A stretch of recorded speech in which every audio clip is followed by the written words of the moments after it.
Steve Bannon has been going off lately, and I want to play a clip of Steve Bannon, and we'll talk about it. There's a whole bunch going on. My name's Brian Craig, always joined by my wife and co-host Kathy. You're listening to the Brian Craig Show podcast. Thanks for tuning in.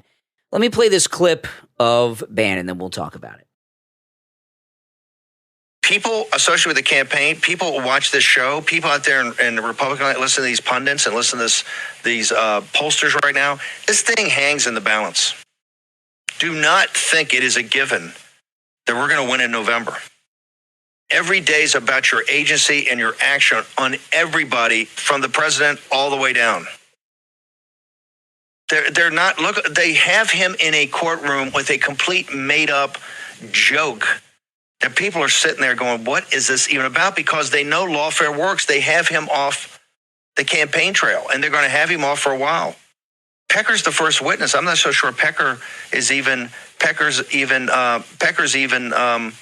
finished. I think he's going to come back tomorrow. They're dragging. At first, you thought they were going to run the tables. Now, I don't say they're dragging it out. One of the reasons is they need Trump off the campaign trail. Okay. And I think Steve Bannon just likes to say the word Pecker. I think so. He said it like 6 David Pecker. In that sentence. This is so true what he's saying on so many levels. One, the Democrats, when I'm talking about the Democrats, I'm talking like their grassroots effort. They've really given up a lot, okay? Yeah. And what I see that shows that is they keep promoting how well Trump's doing in the polls. The mainstream corporate media, CNN, MSNBC, these people that all hate Trump and are liberals, for them to constantly run polls showing Trump ahead is very unusual. It depresses their base and depresses their turnout. But all this stuff that's going on, the legal case where there's nothing, these protests that we're seeing at Columbia and these other, it's all about keeping Trump off the campaign trail, keeping Trump tied up in court, having the media messaging about Trump all about criminality, which that's not what's really been happening this week. We'll talk about that as the show goes on. And these protests, you were telling me you thought this yesterday, and I agree with you, Kathy, that these insane protests at Columbia and elsewhere are also a distraction to keep Trump out of the news and get a whole and keep pro-American, that would be MAGA people, pro-American focus and rage towards another group, which are, of course, these Palestinian protesters. It's all, everything that's going on is a distraction from Trump.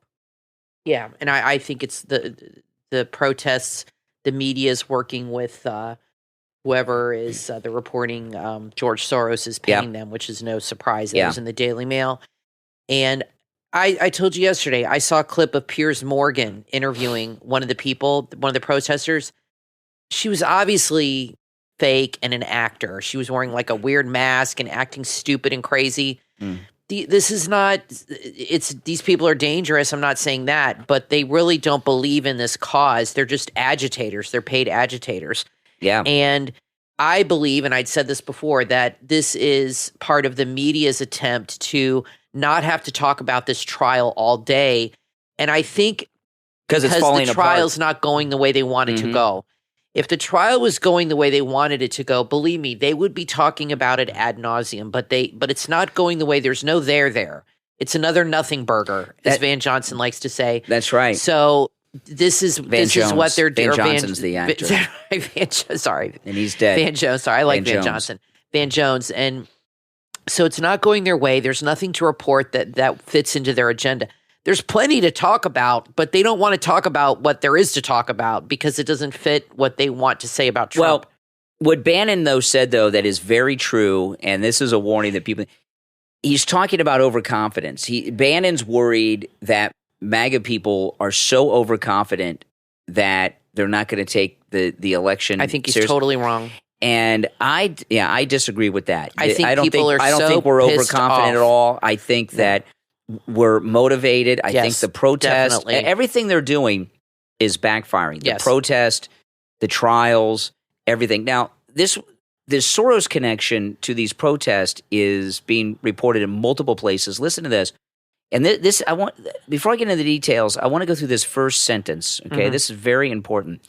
Multiple leaders of the anti-Israel protest at college campuses, like we're seeing at Columbia, right, have been revealed to be paid fellows of George Soros connected groups. So these are Soros fellows. And I want to remind you that Vivek Ramaswamy was a Soros fellow. Yep. And I know some people listening are going to be upset because you like Vivek and all this stuff, but he was a Soros fellow. And he had it wiped from his bio online. He paid a guy in England to do it for him off of Wikipedia. So I'm not saying that Vivek Ramaswamy is in league with these protesters at the universities. I'm just telling you. No, I don't think it's being reported that paid Soros fellows are behind this, and Vivek Ramaswamy was a Soros fellow. 3 of the major figures in the Palestinian encampments and universities are fellows of the Soros-funded U.S. Campaign for Palestinian Rights, according to the New York Post. New York Post is reporting this. Okay? They are paid up to $7,800 for their labor.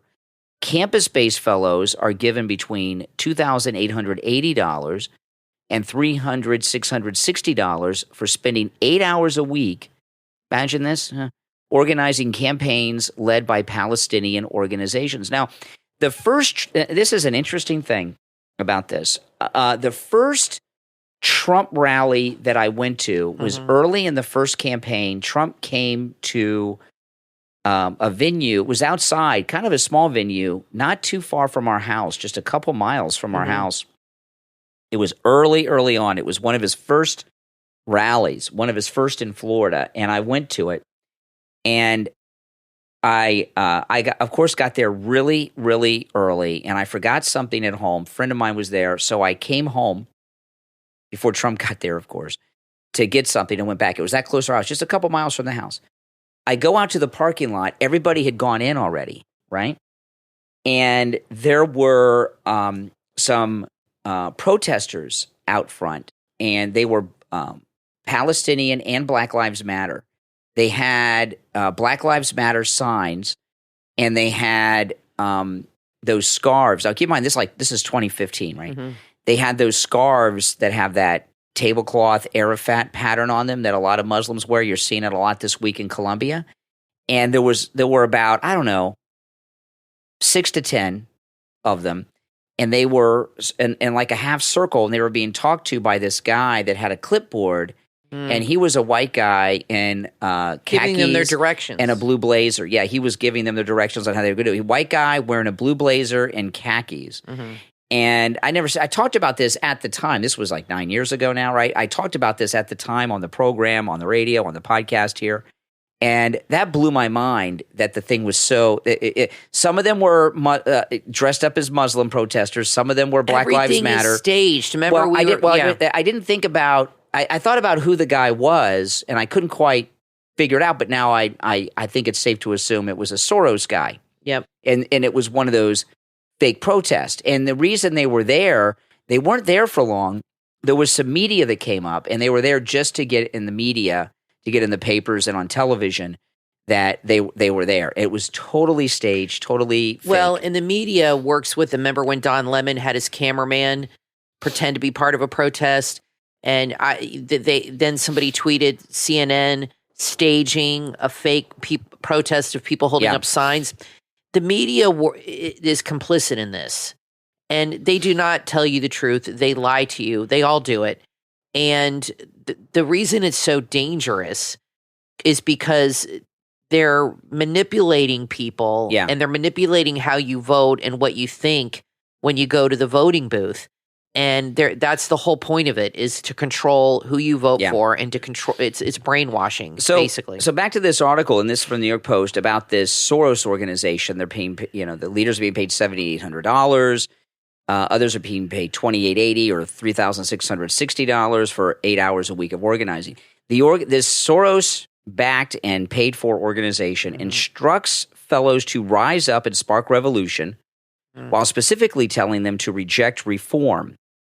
They've been given at least 300. These are the groups protesting, not just at Columbia, but at schools all over the country. But they go after the J6 people and throw them in jail. Including Texas and California, okay? They've received at least $300,000 from Soros. One of them was president of the University of Texas Students for Justice in Palestine, Nydia Lafi. She was seen giving a speech on a campus in Campit on Wednesday. She's currently studying law at Southern Methodist University in Dallas. The former intern for a former Democratic congressman was detained in January for blocking a route of Biden. It goes on and on. So we don't need to get into the minutia of who all these people are.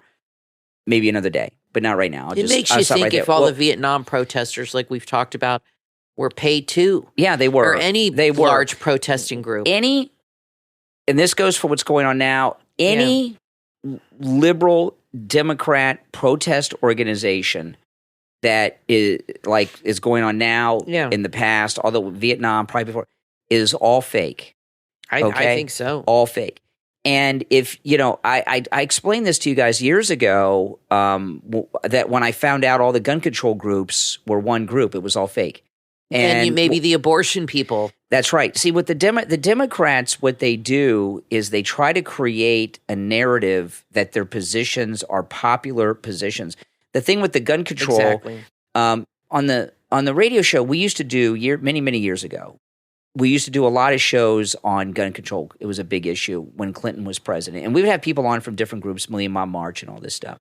And then when George W. Bush became president, gun control wasn't an issue because it wasn't going to happen with him.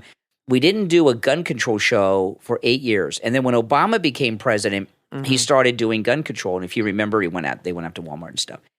And I called up gun control group, left a message, Center to Prevent Handgun Violence. I called the Brady campaign, and I called the Million Mile March. Yep. The same person answered the phone at all three of the top gun control They all go to the same And when I got to the third one, which was I remember when that happened. When I got to the third one, I say, you answer the phones at all of them. The numbers are all forwarding to the same number. And he says, well, yeah, we're kind of all together. So I realized then, that was early on in Obama's first term.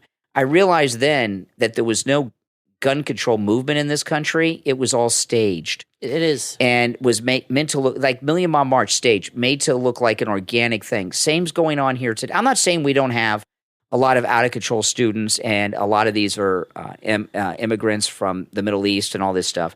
But a lot of these people that you see at Columbia in particular, but the other one, it's happening all over the country, not just Columbia. We see more of Columbia because the mainstream media are based in New York, so they could just get in a car and go over there. A lot of them are wearing masks, and one of the reasons they're wearing masks is to not just hide their identity, but their age. I wonder how many. That's true, and I wonder how many of them are illegals, and how many of them are like 50 or 40 years old. Yeah, probably a lot. That's what the masks are at. So these liberal movements, abortion, this thing that's going on now, Vietnam War protest, gun control. There's a whole bunch in between. Yes, these are not real organic movements of people saying, okay, we're going to stand up for women's rights. It's all paid and organized by leftists. Now, the MAGA movement, that's different. The MAGA rallies, people don't get shipped to MAGA rallies. They drive there on their own. The liberals think that we're doing the same thing because that's what they do. Yeah. People do not go – when you go to MAGA rallies, okay, you don't see busloads of people getting bussed in and getting off of charter buses. You see people driving in their own cars, okay? I've never – but if you go to liberal things, there's always buses. In fact, in Charlottesville, there was a lot of reporting of not just tour buses bringing in people, but it was the same charter company that brought in the Nazi white supremacists that brought in Black Lives Matter. Okay, so we have breaking news. Howard Stern interviewed Biden today. It's hard to believe anything Stern does is news these days. Well, it is because Trump just Carolyn Levitt just tweeted. Trump really needs to get back on Twitter. His post on Truth. Crooked Joe Biden just announced, and this is 10 seconds ago, Crooked Joe Biden just announced that he's willing to debate. He just told Howard Stern he would debate him.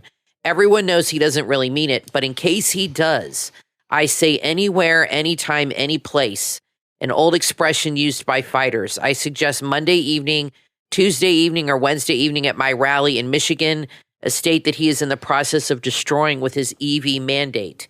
In the alternative, he's in New York City today, although probably doesn't know it, and so am I. I'm stuck in one of the many court cases that he instigated as election interference, blah, blah, blah. It's the only way he thinks he can win. Let's do the debate at the courthouse tonight on national television. I'll wait around. So Trump's going to hang around because he's in New York with Howard Stern, and Trump's in New York. So he said, let's meet at the courthouse. We'll do it right in front of the... Could you imagine? The thing with Howard Stern, it's really sad. I guess this is his new wife, his second wife, turned him into a woman, a wimp. Yeah. Howard Stern used to be this guy who stood up against the establishment, fight the power, tough guy. And then now he's an old lady who's retired to Florida. Yeah. And he is with the establishment. I wonder what he doesn't fight the establishment all this Hamas stuff. I bet Howard Stern would defend Hamas. I would not be surprised. He's a Jewish guy, would not be surprised. He'd be conflicted. No way. It's got to be his second wife. This guy, Beth, I think. I'm not saying that he was some Republican or anything ever, but I never really viewed him as someone that got involved in politics. Well, it's probably her way to control him. She's a lot younger, and it's probably, he's old, and she's probably I could be wrong, but she's probably manipulated him into, and COVID didn't help, into a real sense of fear and anxiety. And maybe those were underlying anyway, and she really tapped into it. And it's a way to control his movement, control the money, and have complete control over him, is to turn him into this terrified old biddy. The thing with Howard Stern, when Rush Limbaugh died, he was hugely popular and influential still.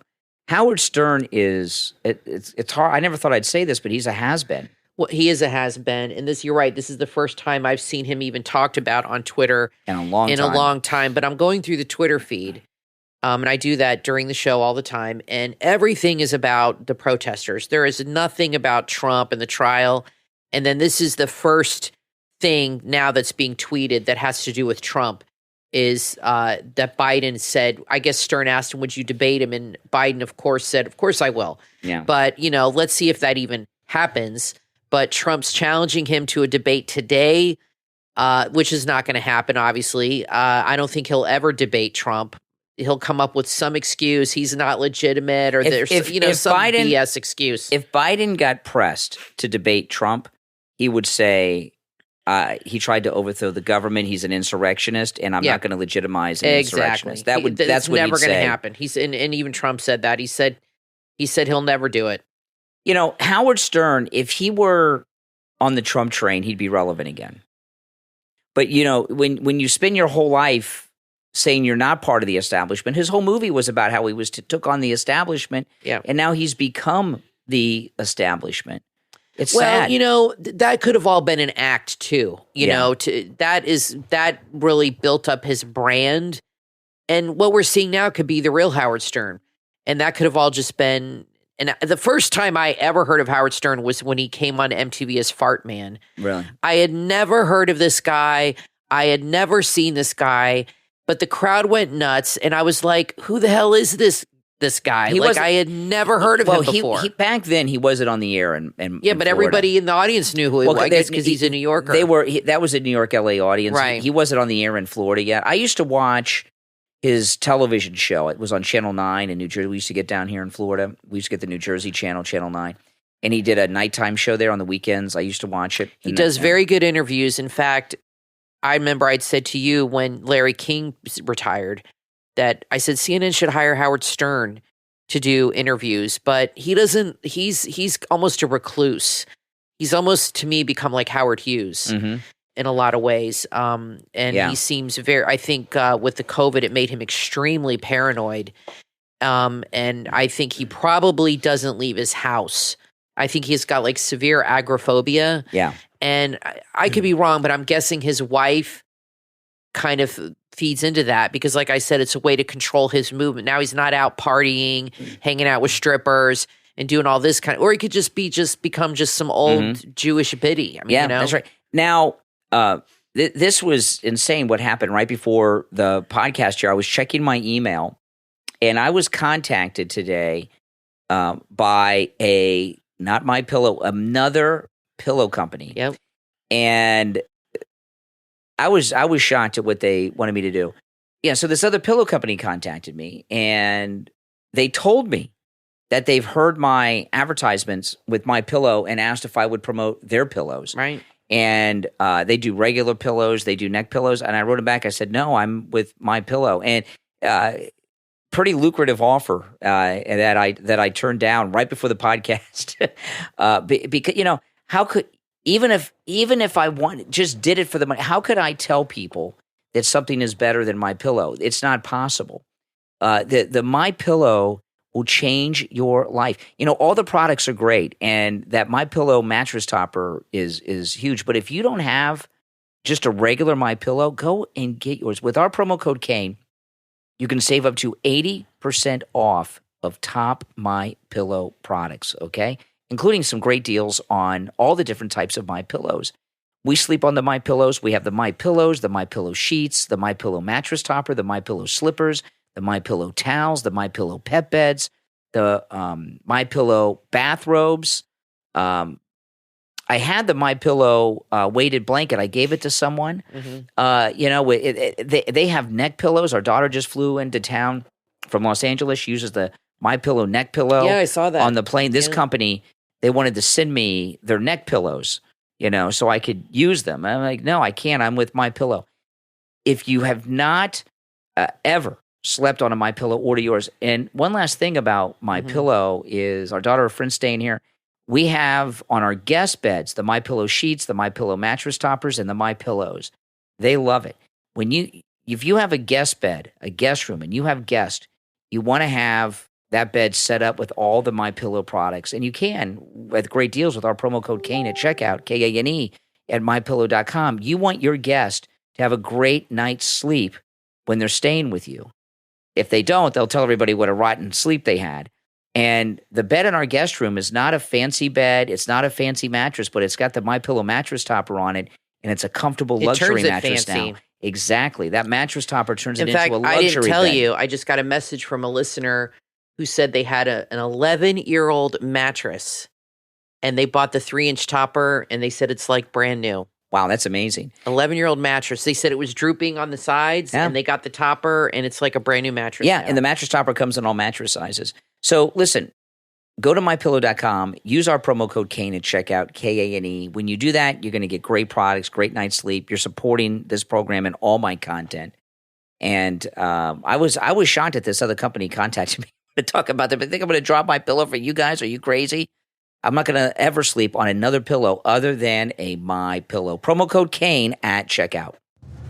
The must-read book from Secrets of Health that explores the complexities of the battle against cancer is now available on Amazon. Defeat Cancer Now, unveiling insights on cancer, children, and beyond. This groundbreaking book reveals chilling insights that will change the way you perceive this relentless disease. It's a profound journey into the world of children and beyond. With captivating parables, each one a mysterious key, you'll uncover hidden truths and find hope in the face of life's toughest challenges. Defeat Cancer Now will guide you towards clarity and understanding, offering a beacon of light in the darkness of uncertainty. This book is a great addition to your book club as well as support groups. Defeat Cancer Now, unveiling insights on cancer, children, and beyond is a transformative experience. Order your copy right now on Amazon, available in Kindle and paperback, and start your journey towards healing and hope. Defeat Cancer Now, unveiling insights on cancer, children, and beyond on Amazon.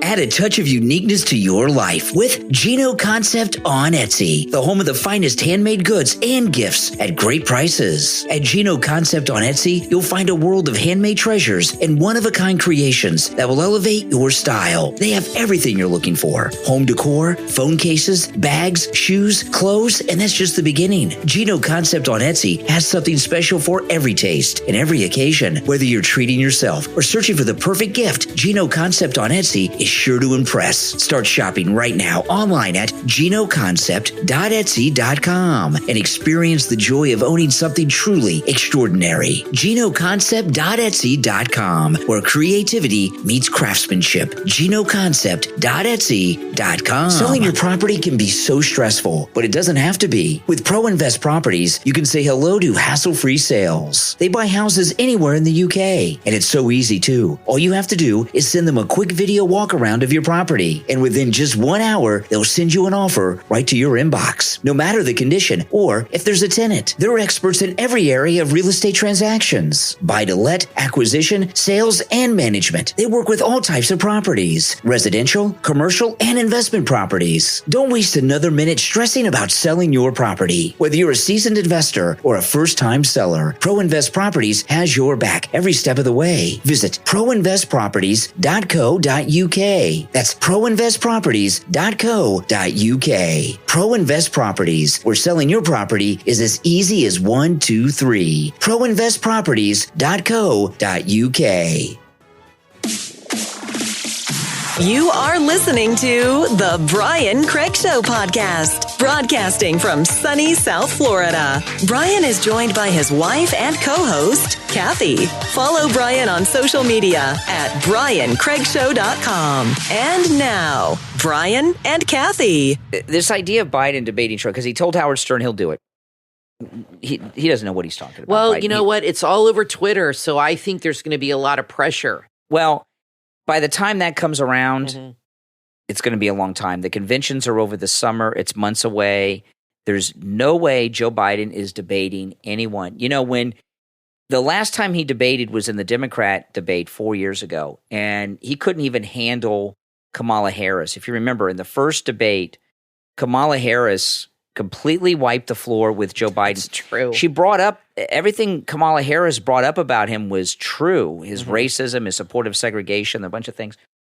Now, Kamala Harris is not a great debater, but she was debating a senile old coot who doesn't know what's going on. Exactly. So in the second Democrat debate, they brought in Tulsi Gabbard, and Tulsi Gabbard cleaned Kamala Harris's clock, and then Kamala dropped out. Now she's vice president. And it's weird. Now she's vice president, and a lot of people want to make Tulsi Gabbard Trump's vice president. Tulsi Gabbard was brought in by the Bidens. She's connected to the Bidens. You don't want anything to do with that liberal. But I don't think Biden's going to debate him. Biden is never going to debate Trump. He would get his clock clean, and it's just not going to happen. He's got too many problems cognitively.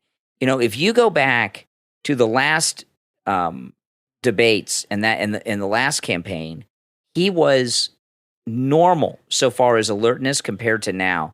You would be shocked at how much he's declined in the last 3.5 years. Well, you know what? Here's what I think. I think he might want to debate Trump, but they won't let him.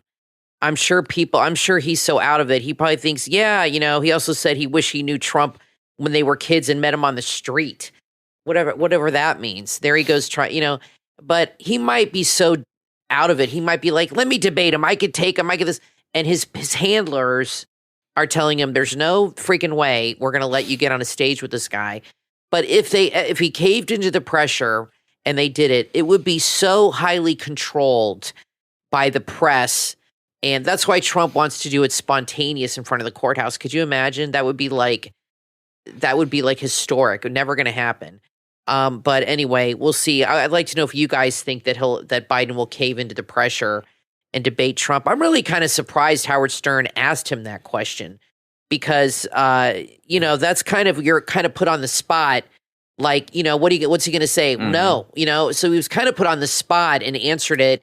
And he's not surrounded by his people that speak for him. And when you get him alone to his own devices, he says a lot of crazy things. So now I'm imagining his people are doing major damage control because this is all over Twitter now. This is like this is trending now. So people are talking about it. So they've got to do damage control. Now what's going to happen is they're going to have a press briefing and Peter Doocy is going to say, when is Biden going to debate Trump? And Jean, whatever her name is, Pierre, is going to have to now deal with this. You know what I mean? So we'll see. The fallout is, they're probably scrambling a little bit. Now, the Trump trial this week has been a disaster with the National Enquirer head, former National Enquirer head, he was up there all week, totally cleared Trump. He said Trump didn't know anything about these payoffs. He said when he brought up the Stormy Daniels payoff to Trump, Trump didn't know what he was talking about.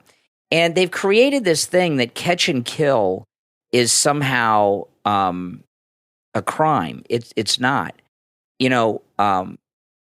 People buy the rights to stories all the time, not just news stories, but they buy the rights to books. They option them for movies. They do all kinds of them, and they never make them or write them. This is just what it is. And the interesting article came out today about David Pecker in the Inquirer, okay? And it says here, he was in court talking about this. So this is all part of the court record of David Pecker's testimony. David Pecker told the court how we negotiated multiple deals to kill stories for celebrities including Mark Wahlberg, Tiger Woods, and Arnold Schwarzenegger. He said he paid women as little as $500 to kill stories about Schwarzenegger. And this was in the courtroom today. The prosecutor questioned the magazine's former publisher for about 30 or 40 women who came forward. He said 30 or 40 women came forward when Schwarzenegger announced he was running for governor of California. Of course, perfect timing. Yeah, and that's what they do. You paid hundreds of thousands to kill those stories, the prosecutor asked Pecker. He says yes. He then went on to say the largest payment was $20,000, but the others were between $500 and $2,000. Okay, now this thing about paying, like he paid stories, like I said, for Mark Wahlberg, Schwarzenegger. What happens is they don't deal mostly directly with the celebrity. They deal with an agent, a PR person, an assistant. And what they would do is call them up and say, hey, this woman, she's come forward. She's made this allegation about Schwarzenegger. And we don't report it. Same thing. They call Mark Wahlberg's agent or assistant or something and let them know. And then what happens is there are agents and assistants and lawyers of the celebrities in exchange for not reporting on these stories will leak to them stories about other celebrities. And that's how the National Enquirer gets information. Other celebrities feed them information all of the time.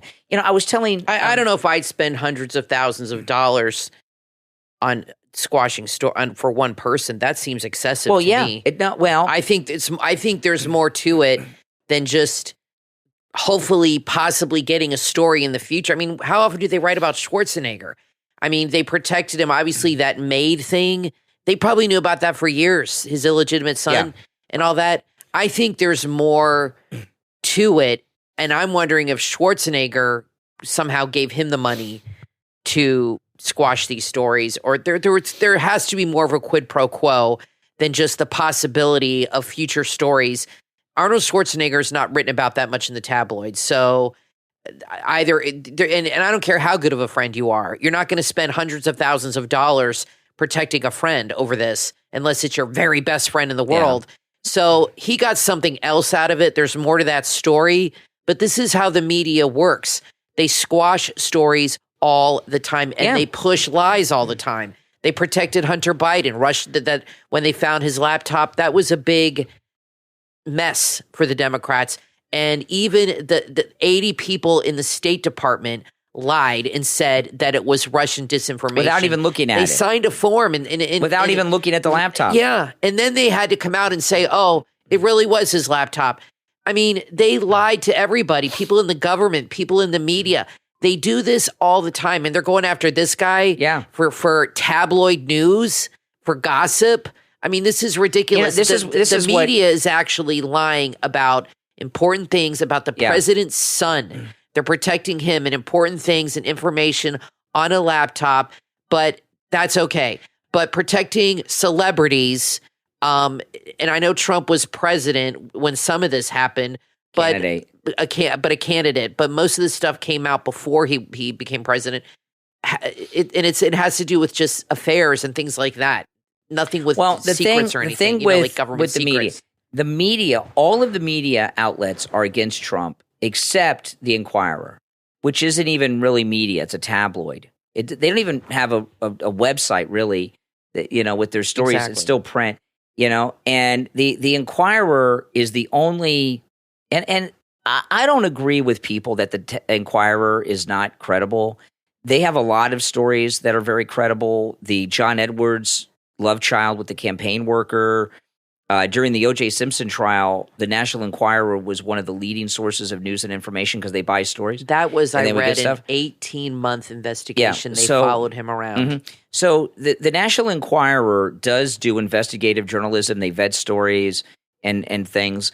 But let's say they are 100% credible, the National Enquirer, even though it's a tabloid. Mm-hmm. Every other media outlet is actively working against Trump with their bias reporting and censoring of stories.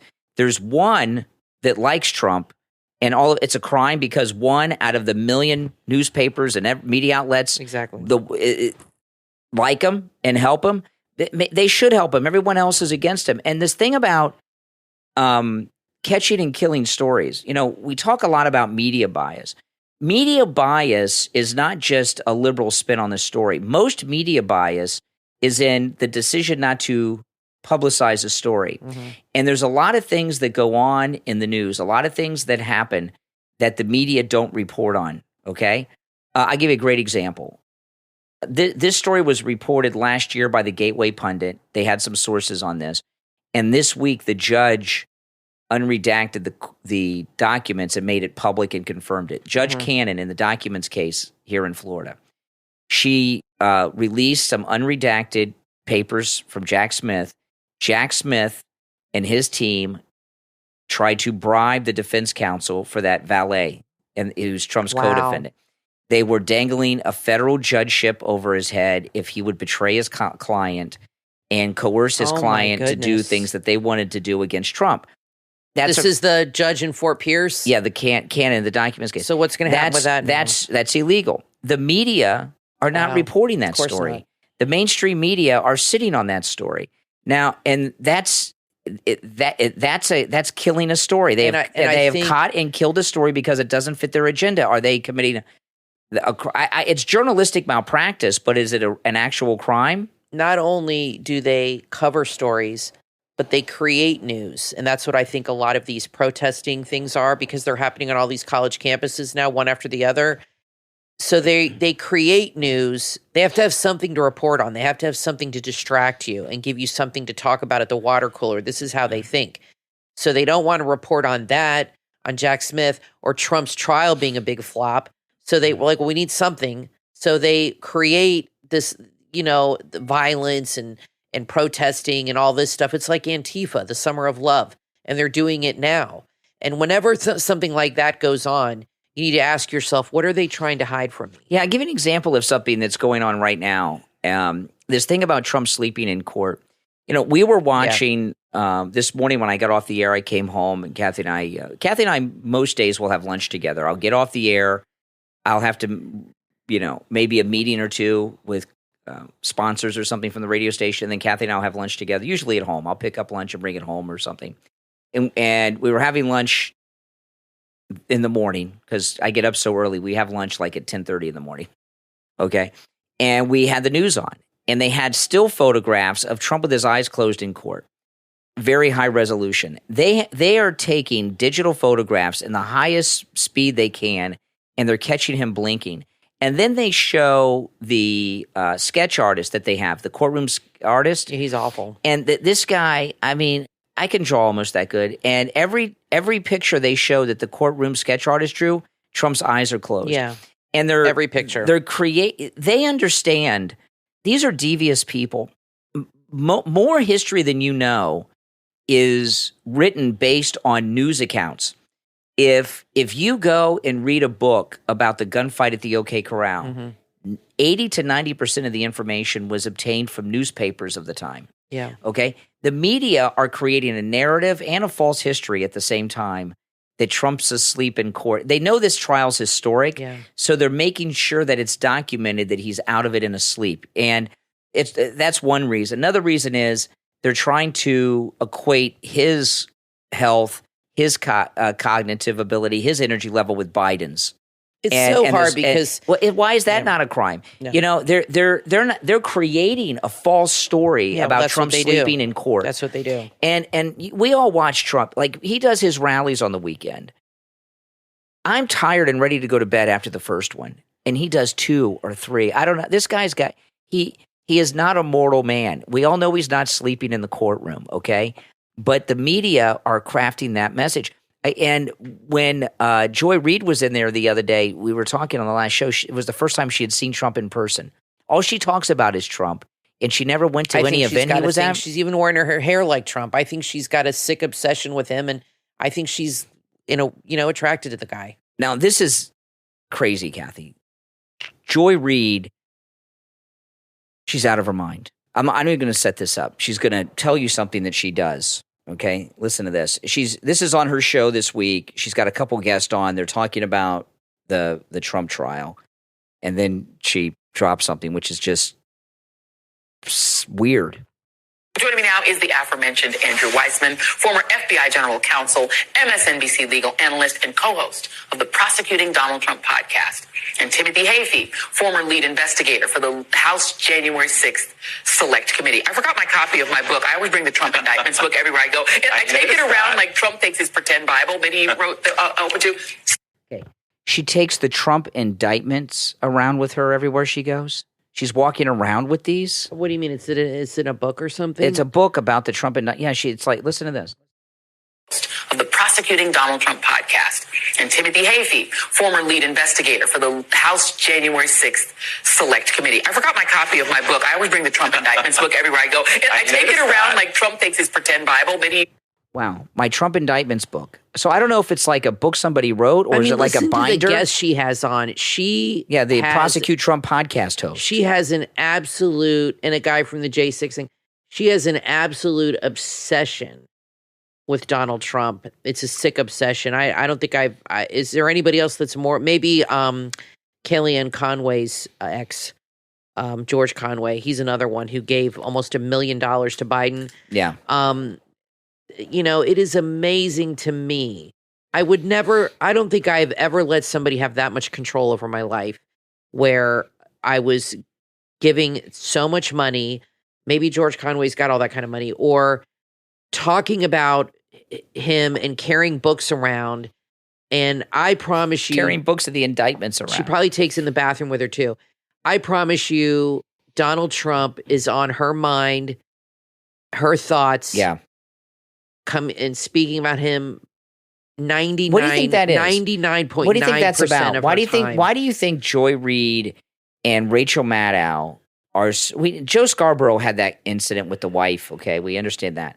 But why is Rachel Maddow and Joy Reid so obsessed with this anger towards Trump? Well, I think Joy Reid, Rachel Maddow, I think it's the gay agenda thing, transgender. For some reason in her mind, she's decided Trump's anti-gay, which is ridiculous.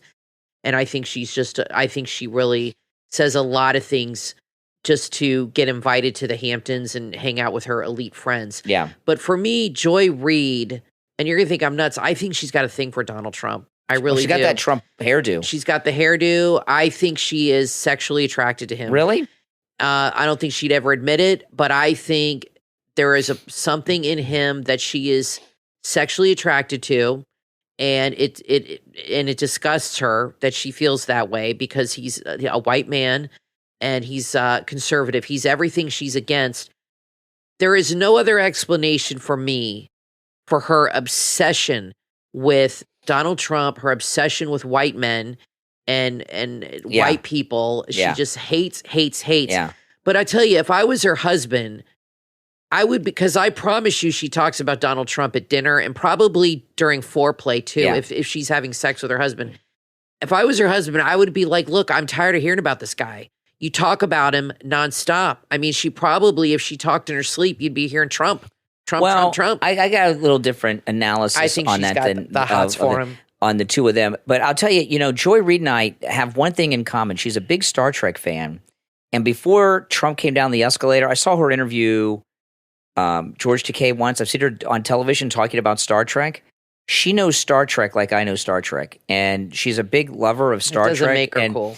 And I was, she and I have a big thing in common. Maybe I could reach out to her through Star Trek and win her over to the Trump train. I don't know. Oh, it's Melania's birthday. She's 54 today. That's right, 54. She's a few months older. Doesn't look a day over 25. Not at all. And Rachel, she's better than me, that's for sure. Rachel Maddow. Oh no, she does. You look just like Melania, Kathy. Right. Yes, you do. Right. Yes, you do. Rachel Maddow it's different than Joy Reid's situation. Oh, for sure. Rachel Maddow's obsession. Rachel Maddow is one of those people in the media who feels powerful and influential. A lot of people in the media think that their viewers or listeners are a member of a cult, that they have power to influence. Well, people just kiss her ass. I don't understand. And what happened with Rachel Maddow is what happened to a lot of people in the media.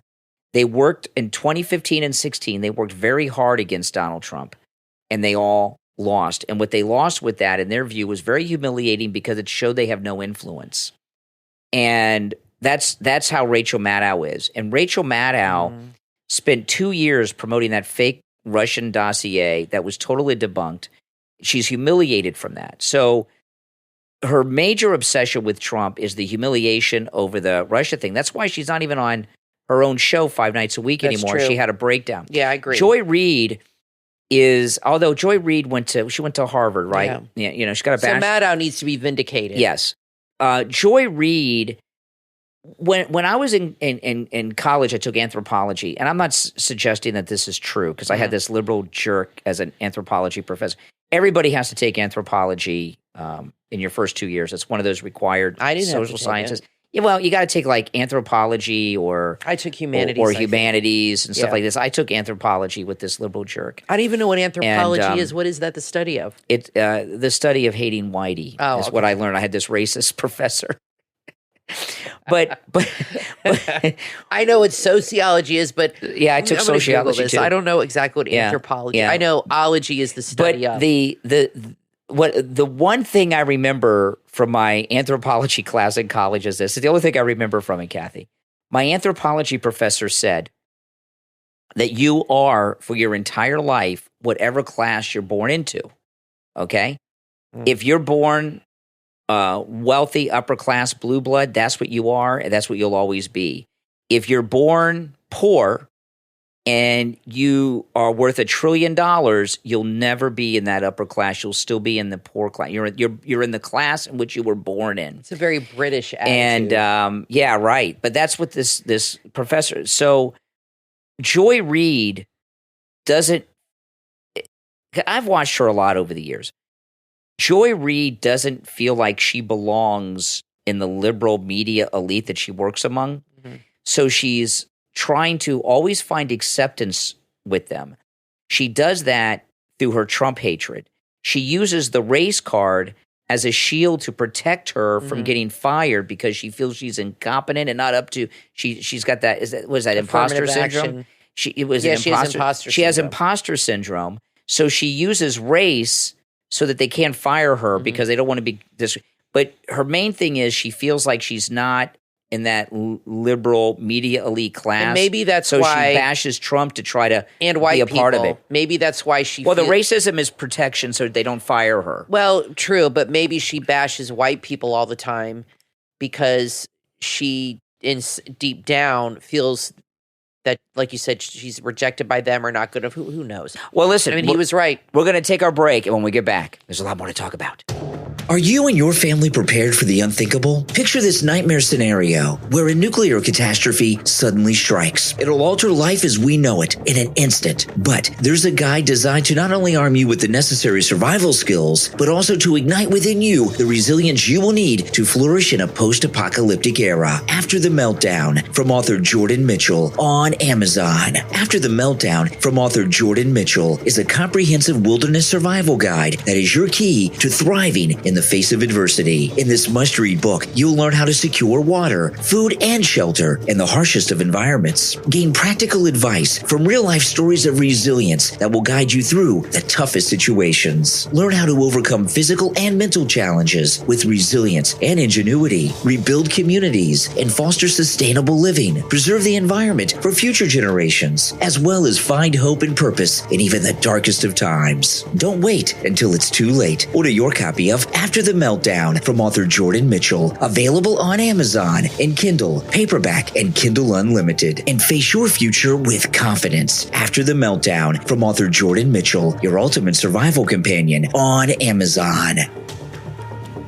If you're a fan of The Girl Who Kicked the Hornet's Nest and Ink and Bone, then you'll want to add the book from author S.Z. Estevillo to your must-read list. In The Serpent's Bridge, meet Detective Nazario. Haunted by her father's unsolved murder, a case that has consumed her for 24 years, she's determined to uncover the truth. The killer, she believes, is still out there, targeting innocent lives. Now, as Mexican immigrants fall prey to a serial killer, Nazario senses a chilling connection. Sanctuary Baptist, known as a haven for immigrants, holds secrets that could unravel the case. Teaming up with her former lover, Special Agent Blake Huxley, the stakes are higher than ever. Can she stop the murders before more families are torn apart? Is this the same killer who murdered her father and left him for dead under a bridge? Pre-order your copy today on Amazon and follow S.Z. Estevillo on Goodreads. Put it on your want-to-read list and prepare for a thriller where the past and present collide with deadly consequences.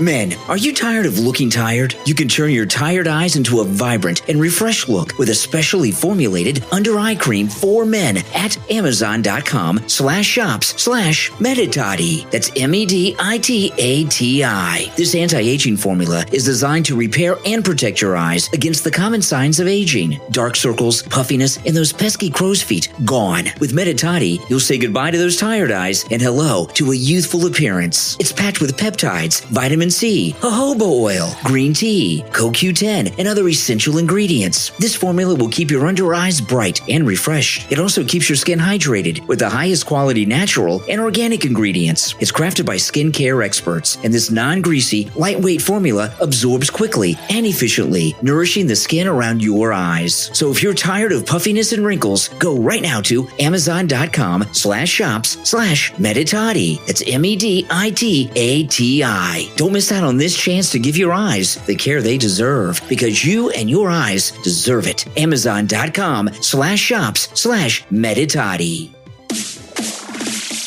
You are listening to The Brian Craig Show podcast, broadcasting from sunny South Florida. Brian is joined by his wife and co-host, Kathy. Follow Brian on social media at BrianCraigShow.com. And now, Brian and Kathy. Welcome back, everyone. I'm Brian, always joined by my wife and co-host, Kathy. Thanks, everyone, for tuning in. So, David Pecker, he got questioned by Trump's lawyers today, right? Time for cross-examination. And listen to this. Trump's attorney questioned him about his meetings with the FBI since a closed federal probe into payments made to McDougal and Stormy Daniels, okay? Pecker testified the FBI approached him in April 2018. What do you think about this? Oh, my goodness. Donald Trump was president of the United States, and the FBI are openly investigating the sitting president of the United States. He said FBI agents arrived at his home and searched his phone. He said he could not recall the number of times he met with the FBI after that, but confirmed it was at least one meeting. Asked if those meetings were stressful, Pecker said his attorney was present, and that felt good. Trump's attorney asked about an apparent inconsistency in Pecker's testimony. Pecker testified yesterday that Trump thanked him for his help in suppressing an unsubstantiated story about the maid, right? But according to notes cited in court, Pecker had previously told federal authorities Trump did not express any gratitude to him. Pecker insisted that's what he said in court was the truth. Okay, he said whatever. But what is the FBI doing investigating the sitting president of the United States? And here's the thing. I think we know. I did you guys, I'm not going to go through all of this because over last weekend, I did what I think is one of my most important YouTube videos ever. And Tucker Carlson is in the thumbnail, and it's about the deep state. And I walked through, I've been talking about something for years about how the FBI brought down Nixon and Spiro Agnew and brought in their operative Gerald Ford. I've been talking about it for years. And when what was that guy's name? Peter Strzok and Lisa Page in their text messages. She said to him in her text, she said, I went out and got a copy of All the President's Men. This is our guidebook. And I've been talking for years about how the FBI launched a coup. They got rid of the vice president, Agnew. Then they got rid of the president. Then they plugged in Gerald Ford, and he was one of their guys. And if you go and watch that YouTube video of mine, Brian Craig Show on YouTube, it's Deep State Coup is the title on the thumbnail, and Tucker Carlson's picture is in it. Tucker Carlson was on last week with Joe Rogan, and he talked about it a little bit. And I felt like vindicated. Finally, another conservative is talking about this. I've been talking about this for 10 years. I know. And it was like, oh, and on that YouTube video, I go into incredible amounts of detail about how the FBI brought down Nixon and his vice president and put in one of their deep state operatives, Gerald Ford, in as president, and how they've been doing the same thing for Trump for all these years. And now we see.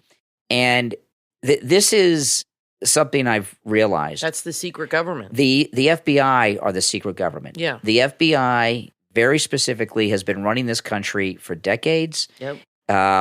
Seems so. I don't know when they officially started running the country. I don't know if it was during the Watergate era. It could have been during the JFK era. You know, JFK, when he was in the Navy, before he went off on the PT boat, he was stationed for a time in Washington. He was always a womanizer.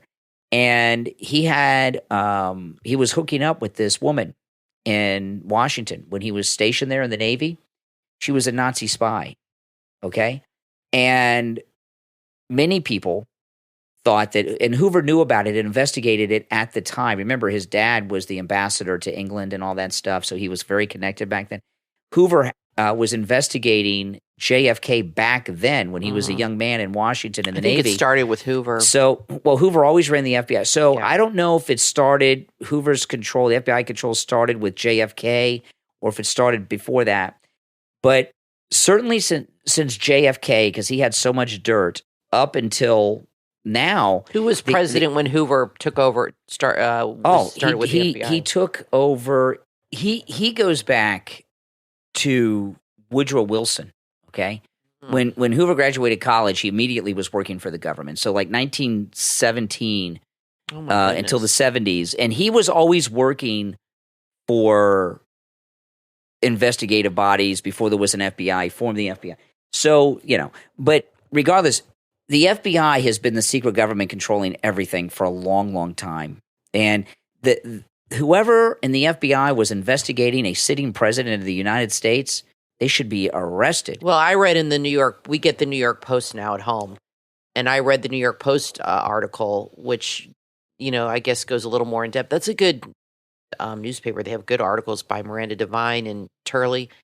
And they said that Trump had a meeting with the FBI and Pecker, that they were on a meeting together. And Trump looked at Comey was there, and some other guys from the FBI were there with Trump and Pecker. I don't know what the meeting was about. And he looked at Pecker and said, "This guy knows more about everybody than even you guys." And Pecker said the FBI did not laugh at that joke. He said it was a joke and they did not like it. So I tell you, you know, we're all just living our life and trying to get by in this world. Well, that's what Trump's doing. Most people trying to help us get by. And you know, everybody gets up, most people, if they can, and goes to work and wants to support their family and just have a nice home, go on vacation once a year, and be able to take care of their kids and their family and have a little bit extra in the bank. I mean, I don't think people ask for much. That's how most people are. They don't ask for more than that in this country, you know. And while that's all going on, you have people that go to these elite schools that are on a whole other level than us, that are like the gods on Olympus, playing chess with our lives and just moving around the pieces, and just sitting back and having a good old time. And it really is disheartening, and these people to me are just pure evil. There's no other explanation for it. Oh, yeah. How else can they live with themselves? And this trial in New York, and they rationalize it in their mind. It's so criminal that this trial is not being televised. They televise New York trials all the time. This one's not being televised because it's not going the way they want it to go. And the American people really should be able to see this. We really deserve. If the American people could see and hear what was going on in this courtroom, yep. Do you think those construction workers were pissed off in New York yesterday? The American people they'd be in shock. All we're getting, they don't want you to see it. Things are leaking out in dribs and drabs from people that hate him, right? That hate Trump. We're not getting any kind of fair and balanced reporting out of it. No. But even what we're getting, it's looking really bad for the prosecution. Even CNN said that they've had several days. They have not shown any crime committed by Trump. Nope. In fact, one legal analyst on CNN told Anderson Cooper there is no evidence of a crime been presented by the prosecution. Well, they're putting all their hopes and dreams into the women and Michael Cohen, into Stormy Daniels and McDougal. They're really hoping that they're going to come through. Sex workers and lawyers that violated attorney-client privilege. Well, Michael Cohen went to jail for lying. Yeah. So how is he even credible? Yeah. And strippers those are credible people. Playboy bunnies are sex workers too. Unbelievable. They're all sex workers and a guy who went to prison. Well, it shows you, like they said when Arnold Schwarzenegger ran for governor, 30 to 40 women came out saying things about him. Why then? It shows you either somebody was paying them to do it, or these are just women that are sick and they're opportunistic. And when somebody runs for office, they start coming out of the woodwork trying to they want to make their money. That's right. People that are in the sex industry are in survival mode. A lot of them were abused as young girls, and they're very sad people, and they're always in survival mode. And I think a lot of them just take advantage of an opportunity to constantly protect themselves, and they don't care if they lie, cheat, or steal to do it, because it's self-preservation. It's an instinct that they have. Yeah, that's right. Now, I want to thank our Patreon supporters for their support of the program. Thank you so much for your support. And if you would like to support the program by becoming a Patreon supporter, there's a link in the description of this and every episode, okay? And Patreon supporters have access to commercial-free editions of each and every podcast episode. Our top Patreon supporters get a live on-air thank you shout-out on each and every episode. So the names you will hear now are our top Patreon supporters. I want to thank Andrew and Connie, Christine, ETW, Chuck, D, Pamela, Rick, Nick, Wesley, Macho, Mike P, Carlos, Paulette, John, Heather, David, Maria in Texas, Richard, Alice, K-Mac, LeeZep, Shawna, Constance, George, and Brandon. These are our top Patreon supporters. Thank you all for your support. All right, guys, I'm Brian Craig, always joined by my wife and co-host Kathy. We will talk to you next time.